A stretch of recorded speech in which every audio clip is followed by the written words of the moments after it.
ओम श्री लक्ष्मी नारायण जी नमः। तीसरा सकंद, पहला अध्याय। विदुर जी की उद्धव भगत से राह में भेंट होना, विदुर जी का मैत्रेय ऋषिवर से यमुना के किनारे मिलना तथा जय विजय और कपिल देव अवतार की कथा।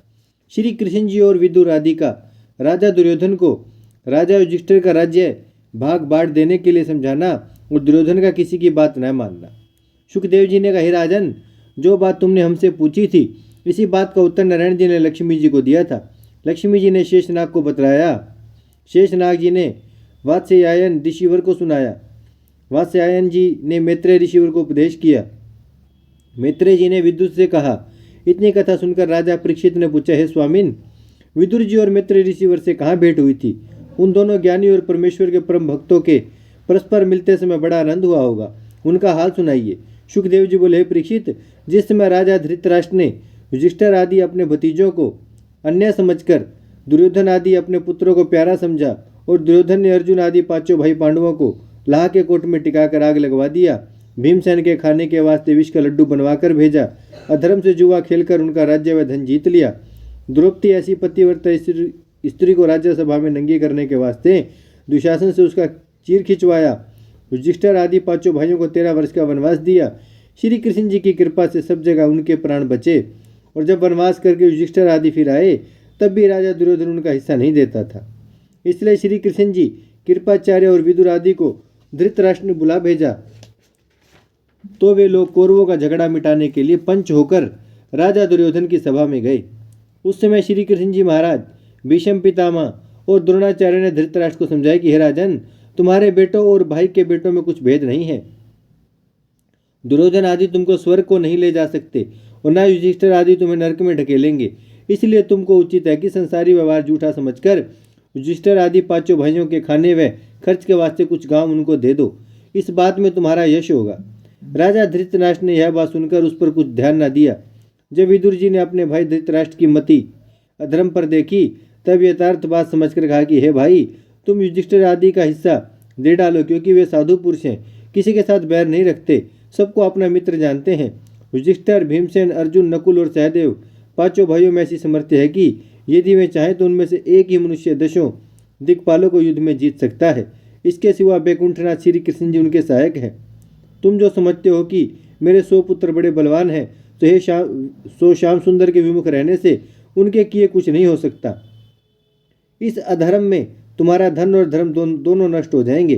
तुम्हारा बेटा दुर्योधन श्री कृष्ण जी से बैर रखता है, इसलिए उसके साथ प्रीति करने और उसकी बात मानने से तुम अपने वास्ते अच्छा ना समझो।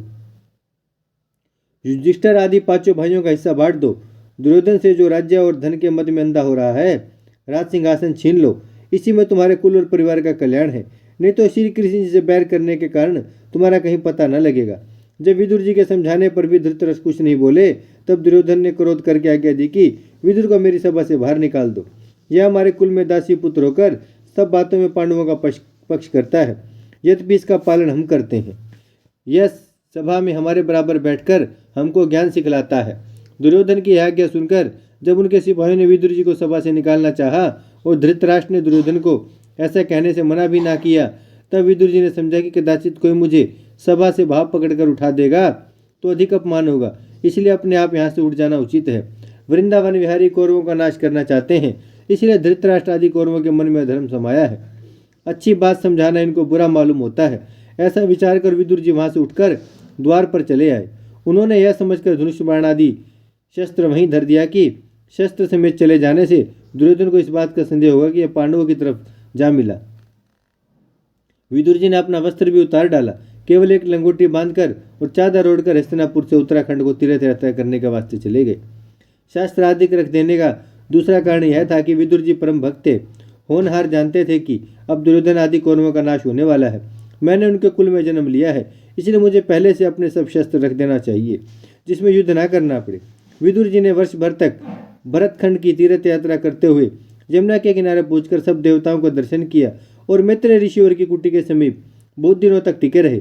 उन्हीं दिनों में महाभारत युद्ध हुआ, दुर्योधन आदि कौरव मारे गए। राजा युधिष्ठिर को श्री कृष्ण जी की कृपा से राजगद्दी मिली। जब उद्धव भक्त श्याम सुंदर के बैकुंठ धाम जाने के उपरांत द्वारका से बद्रिका आश्रम को जाते थे तब राह में विदुर जी से भेंट हुई। दोनों परमेश्वरों के परम भक्त आपस में गले मिले। विदुर जी उद्धव भक्त से दुर्योधन आदि के मारे जाने और युधिष्ठिर को राज सिंहासन प्राप्त होने का हाल सुनकर पहले पछताए, फिर श्याम सुंदर की इच्छा समझकर उन्होंने संतोष किया। ओम श्री लक्ष्मी नारायण जी नमः।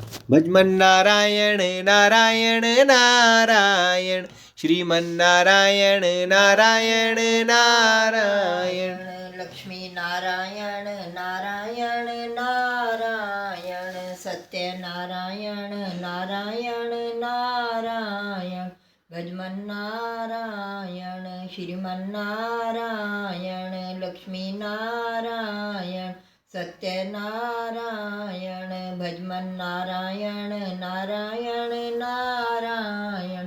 भागवत महापुराण की जय, लक्ष्मी नारायण भगवान की जय। गौ माता।